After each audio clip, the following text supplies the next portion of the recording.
Chapter 521 to 522. Konoha Intelligence Base. Yamanaka Inoichi opened his eyes abruptly, took off the device on his head, and said weakly, "Quickly, send a message to Hokage-sama. I have found the specific location of target." As he finished speaking, Yamanaka Inoichi suddenly discovered that the underground intelligence base was in a mess, several people were already dead, and all the pieces of equipment have fallen here and there. Hearing Inoichi's voice, one of the members of the intelligence team suddenly reported with a fearful tone, "Captain Inoichi, not long ago, we lost all contact with the personals in the Hokage building." Lost contact? Inoichi was stunned after hearing the words of his subordinate, and subconsciously asked, "What exactly do you mean?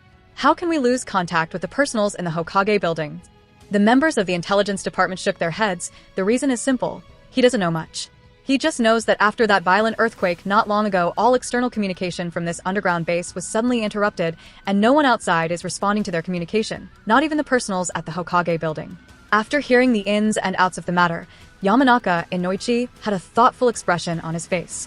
He did not feel the previous earthquake because he had transferred his consciousness into that goshawk using the secret jutsu, mind transferred jutsu, of the Yamanaka clan in order to find the position of the leader of the Akatsuki organization as per Hokage-sama's orders.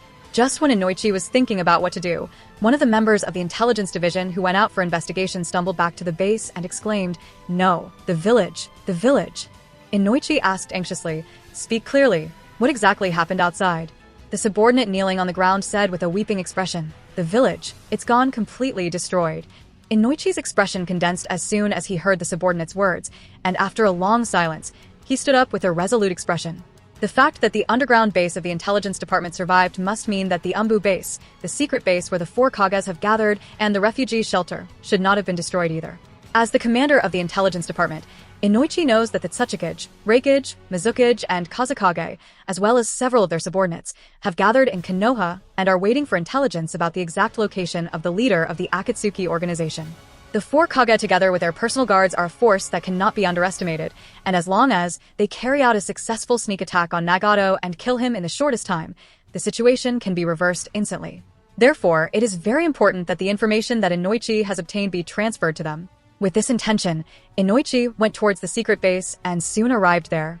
At this time, the secret base was already in chaos, and the four Kage were arguing about whether to go out and support Konoha against the main force of the Akatsuki organization, or stay here and wait for the intelligence. Reikage and Mizukage have long been unable to bear it and want to go above and support Konoha. On the other hand, Tsuchikage and Kazekage hope to wait for more information before attacking.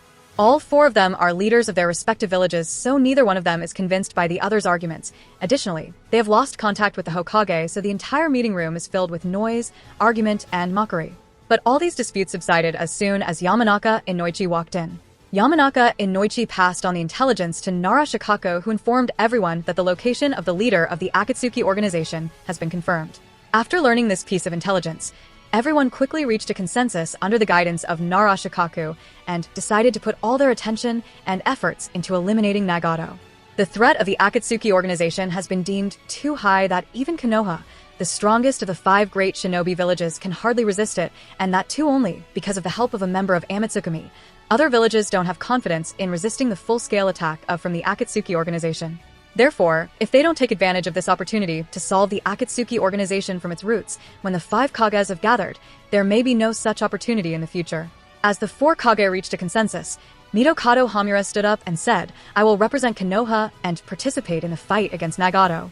They have lost all contact with the Sandaime Hokage, so there is no telling whether he is dead or alive. Therefore, Midokado Hamura has no other choice but to represent Konoha in the fight against the leader of the Akatsuki organization. Even if he dies, it wouldn't be that big of a problem, as his death would be for the sake of the village and the shinobi world. The 4 Kage looked at the resolved expression of Midokado Hamura and nodded. After a while, everyone quietly left the village from the secret passage and went straight towards that high cliff where the leader of the Akatsuki organization was detected by Yamanaka Inoichi. In this attack against the leader of the Akatsuki organization, there are several strong shinobi from the 5 great shinobi villages in addition to the 4 Kage and Konoha elder Midokado Hamura.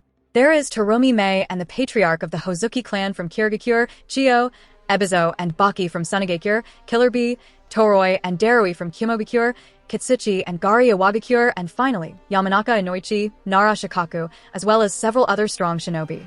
Overall, the team consists of nearly 100 shinobi, all of the members being Jonin or elite Jonin. As far as the 4 Kage understands, such a force should be more than powerful enough to deal with Nagato, Konin, and the spiral masked member of Akatsuki. Konohagakure. Rushing towards Tendo Pain, Jiraiya shouted in anger, "Nagato!" Tendo Pain, who was about to use Bansho Tenin towards the refugee shelter, dropped his hands and slowly landed on the ground. This time Jiraiya was really angry at what Tendo Pain has done to the village, so without any nonsense, he leapt towards Tendo Pain and released one of his strongest jutsu, Senpo. Ultra Big Ball Rasengan. Jiraiya, with the Ultra Big Ball Rasengan, rushed towards Tendo Pain. Whoosh. But just as he was about to smash it on Tendo Pain, a figure suddenly appeared in front of Tendo Pain and opened his arms. The Ultra Big Ball Rasengan, that was supposed to have completely destroyed the Tendo Pain, was directly absorbed by this figure. Jiraiya-chan, this puppet seems to be able to absorb jutsu, so this one is Pretapath. Toad, Fukasaku warned. Use Frog Kata against him. Toad, Shima suggested. As soon as the jutsu was absorbed by Pretapath, Jiraiya rushed forward hoping to blast away the figure standing in front of Tendo. Seeing that Jiraiya intended to engage in close combat, Pretapath flashed to the side at a faster pace, revealing the figure of Tendo behind him, who had already raised his right arm and said indifferently, "Shinra Tensei." Boom. A huge repulsive force was suddenly released from Tendo's hand and instantly pushed back Jiraiya at a faster pace. But Jiraiya was not to be underestimated. The moment he was pushed back, Toad Shima, standing on Jiraiya's shoulder, instantly stretched out her tongue at a lightning speed, entangled Pretapath, and immediately drew it closer. The angry Jiraiya didn't hesitate at all, and directly blasted the head of Pretapath with his Sage Chakra enhanced punch. Smash. While in Sennin mode, Jiraiya's strength is not to be underestimated, and it wouldn't be wrong to say that each of his punches is as strong as Tsunade's punches, so the moment his fist hit Pretapath's head exploded. Seeing that the angry Jiraiya destroyed the Pretapath, Tendo smiled indifferently and said, "Jiraiya-sensei, you seem to be able to finally feel it." You? Jiraiya wanted to say something, but Tendo didn't give him the opportunity and continued. "The village was ravaged by others. Your companions died, but you were completely powerless and couldn't protect any of them. The pain of losing the others, the pain of not being able to do anything, such pain. If you don't experience it personally, can you really understand it?" Jiraiya shouted in anger, "Stop doing such frantic things in order to make yourself feel better. Do you feel no guilt after killing so many innocent individuals?" Tendo said coldly, "What about you? Do you people of the great nation feel no guilt upon trampling the lives of us people of the small and poor nations?" Just when Jiraiya was left speechless, Fujin leapt down from the sky and rushed towards Tendo. Tendo raised his arm towards the incoming Fujin, Shinra Tensei. Boom. A huge repulsive force swept over Fujin and caused all the iron sand along with him to fly out. Tendo just glanced at Fujin and said, "I am not interested in you, let Yama come mo." The voice of Tendo was finished yet. Fujin, who was just repulsed by Shinra Tensei, appeared behind Tendo with a quick body flicker. Such speed. Even Tendo was astonished, and instantly jumped to the side and barely avoided the slash of the bone blade. But the bone blade still managed to through a part of the Akatsuki cloak. Just as Fujin was about to continue the offensive, he suddenly coughed and spat out a mouthful of blood. Upon seeing this, Tendo said, "Your body doesn't seem to be able to hold it anymore. Even if I don't kill you, you don't have much time left. It wouldn't be wrong before your body will collapse." Hearing Tendo's words, Fujin chuckled. "Haha." Tendo frowned. "What's so funny?" Fujin said with a gentlemanly smile, "You don't understand what this means. The more this one's body is unable to hold it, the more dangerous this one becomes." The state of Fujin clone is indeed not very good, but it is both a good thing and also a bad thing. The more dangerous the body state becomes, the stronger bones are becoming. If the Fujin clones is on the verge of collapse, then it would only mean that Shikatsu Miyako has reached infinitely closer to all-killing ash bones in terms of lethality. Listening to the confident words of the other party, the indifference on Tendo's face turned into a frown. Originally, Nagato only paid attention to the leader of the Amatsukumi organization, Yama, because only he had the strength that made Nagato feel threatened. But later Nagato also became vigilant against Homusubi when he learned that Madara had an accident at the hands of Homusubi. Although Nagato did not know what accident Madara had against Homusubi, Nagato can more or less judge that Madara was defeated at the hands of Homusubi, which made Nagato extremely surprised. After all, Madara's Manjikyu Sharingan is not ordinary. Being able to defeat him is an amazingly big achievement. Therefore, Nagato also became somewhat vigilant against Homusubi. After that, Nagato also learned about Suejin's feats, the fact that Suejin can transform into a dragon, and how he can use ice armor along with many other jutsu that he used against Yagura. So, Nagato also took Suijin into consideration. After all, having individual power at the level of a perfect Jinchuriki is not a joke. Of course, Suijin was only taken into consideration. That's all, nothing more. After these three, Nagato thought that he has already seen through the entire Amatsukami, but he didn't expect that even Fujin, who is not too well known, would also turn out to be so difficult. Not only did Fujin completely overwhelm Hirako, who can perfectly use 5 Kekiai Genkai, but also managed to almost hurt Tendo. Tendo is different from other pain. For Nagato, the importance of Tendo is more than his own life, and no matter what, he would not allow Tendo to be destroyed. Therefore, Nagato's vigilance against Fujin, who can come close to the strength of Tendo, became higher. His strength is strong enough to threaten me, is the thought in Tendo's mind as he looked at Fujin with utmost vigilance. After a while of silence, Tendo's cold eyes became more serious, and he spoke to Fujin. "Report your name." Fujin frowned when he heard Tendo's question, then said, "Don't you already know? This one's called Fujin." Nagato shook his head. "No, I am asking your real name, not one of those code names." Everyone knows that members of Amatsukami use the names of Shinto deities as code names, but this doesn't mean that these are their real names. Pain wants to know Fujin's real name. Fujin thought a little, then said, "Then you may call this one Fyuten."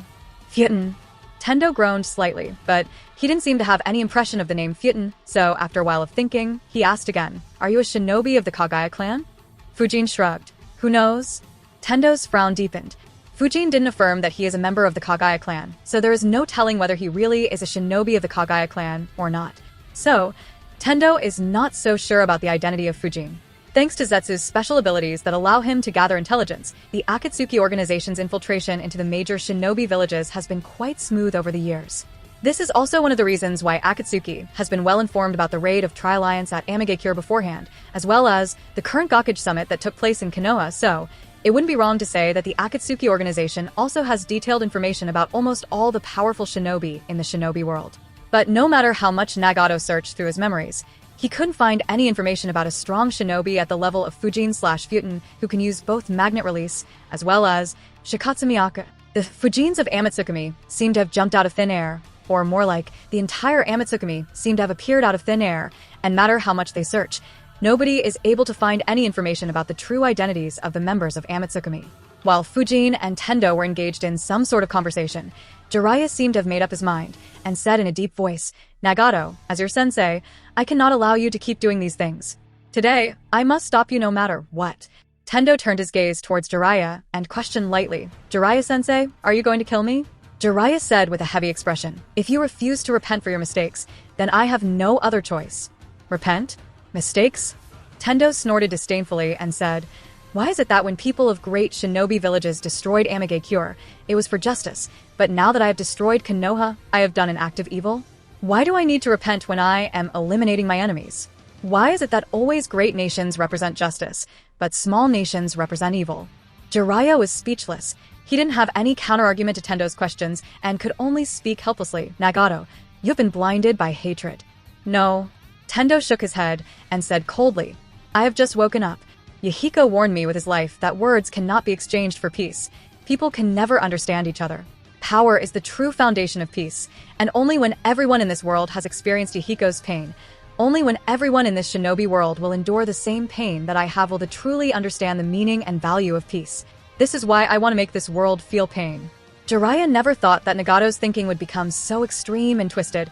He wants to use fear and pain to maintain peace in the shinobi world, and now Jiraiya can't help but feel that he has really failed as a sensei by being unable to guide Nagato, and asked with a saddened expression, "The peace you are seeking, is it really peace? Think about it, Nagato. Everyone will live in fear and sadness. There would be no laughter, no joy, and no freedom. Would such peace be any different from prison? Would such peace really be something Yahiko would want to see? The peace Yahiko wanted was peace where people feel secure. They don't have to starve, they don't have to live in fear, they don't have to cry, but what you are doing now is exactly the opposite of what Yahiko wanted." Hearing Jiraiya's words, Nagato recalled the peasant memories of his childhood with Jiraiya, Yahiko, and Konan. Then he also remembered the death of his parents, the sacrifice of Yahiko, the death of all the members of the first iteration of Akatsuki, and said with a firm tone, "It's better than dying inexplicably at home out of starvation. Dying silently on the roadside where there is no one even bothering to look at you. Crying silently in the wilderness of fear and loneliness." Jiraiya-sensei, you speak of joy, laughter, and freedom? But what would they even mean if even basic survival is not guaranteed? That's why we should work harder to change this shinobi world in a better direction. You have the legendary eyes of Rikudo Sunin Nagato. Although the prophecy no longer holds any meaning, I still believe that you may be the child of the prophecy who will bring great changes to this shinobi world. Don't make mistakes again and again. Don't get blinded by hatred, said Jiraiya in a desperate tone. Perhaps you are right, Jiraiya-sensei. I might as well be the child of the prophecy who will bring great changes to this shinobi world. But those changes are not what you expect of me. And since you are so adamant about standing opposite to me, there's only one thing I can give you, said Tendo coldly, then stretched out his hand towards Jiraiya, Shinra Tensei. Boom. Under the huge repulsive force of Shinra Tensei, Jiraiya instantly flew out. After sending Jiraiya far away, Tendo muttered to himself, only pain can bring peace. Jiraiya-sensei, you don't seem to be able to understand me, because you haven't experienced enough pain. When you do, you too will agree with me. Seeing that Jiraiya's talk no jutsu failed, Fujin sighed. Fujin had really hoped that Jiraiya's talk no jutsu would work on Nagato, but it seems that Fujin was expecting too much from him. Not everyone is as overpowered as Uzumaki Naruto. And, to be honest, Fujin neither cares about who is right and wrong, nor does he have enough energy to care about it. His current condition is already critical. The effects of the curse of the Kagaya clan are worsening with every passing second, and as Tendo said earlier, Fujin is really about to reach his limit. The joints everywhere are already like rusty machinery. Even the slightest body movement will cause popping sounds and a paralyzing sensation in the whole body. Undoubtedly, the characteristics of all-killing ash bones in the Fujin clone are becoming more and more obvious. And since the particles of all-killing ash bones are present in the blood, so the entire body is feeling a paralyzing sensation. All the organs in the body have started to slowly deteriorate, and the body functions are also not functioning properly. Hiss, damn, it really hurts, cursed Fujin. If not for the mask he was wearing to cover his face, Fujin wouldn't even be able to keep his face unchanged. Enduring the physical discomforts, Fujin looked at Tendo while trying to think of a way how to deal with Nagato and the hidden Obito. Pain Rikudo are just puppets made out of human dead bodies. Destroying them is pointless because as long as Nagato is alive, he can continue to replace the puppets with new dead bodies. But Tendo of the Pain Rikudo is different. Tendo is made from the dead body of Nagato's dearest friend Yahiko. For Nagato, the importance of Tendo is extremely high, and Fujin believes that no matter what, Nagato wouldn't be willing to give up on Tendo. Therefore, Fujin can use Tendo to make plans on how to defeat Nagato and Obito. After a while of thinking, Fujin completed his plan and shouted at Jiraiya, who was blown away by Tendo's Shinra Tensei, "Don't waste your breath. The way things are, reasoning with him is useless, as your words hold no weight. If you must correct him, first defeat him. Only after you defeat him will your words hold any value." Jiraiya nodded. By now he has already realized that basic persuasion is meaningless. Although rinnegan brought great strength to Nagato, it also blinded him with arrogance. Unless he is defeated, he wouldn't even bother listening to what others are trying to convey to him. With that understood, Jiraiya quickly started to weave hand signs. Tendo snorted indifferently. He too doesn't want to bother speaking any more nonsense with Jiraiya and Fujin, and just wants to resolve these two quickly to force Yama out of hiding. With such intention, Tendo clapped both his hands and formed a small black orb of incredible energy and released it towards the sky. Chibaku Tensei. As soon as the small black orb was released towards the sky, a gravitational extraction swept over the surroundings. Jiraiya's face changed upon seeing this jutsu, and he instantly warned Fujin, "Find a way to get away from it. If you get sucked inside it, it will be over." It wouldn't be wrong to say that Jiraiya has a lingering fear of Chibaku Tensei's because he has already experienced the horror of this jutsu the last time the Tri-Alliance raided Amigakure. If it weren't for Uchiha Shursui, he and Killer Bee were finished at the time. Therefore, Jiraiya is very afraid of Chibaku Tensei and dare not take this jutsu casually. Fujin didn't need Jiraiya's reminder, because Fujin understands the true horror of this jutsu very well. But even then, there was no change in his expression, because he fully understands the weakness of a normal Chibaku Tensei. With his Byakugan activated, Fujin instantly located the position of the inconspicuous small black orb of gravitation energy. The small black orb of incredible gravitational energy that seems to be shining with a faint fluorescence is the core of Chibaku Tensei, and as long as that core is destroyed, the jutsu would stop. But Jiraiya doesn't have Byakugan or any other similar dojutsu. Therefore, he is unable to locate the small black orb and could only shout in panic. This time the effect of this jutsu is several times higher compared to the time at Amigakure.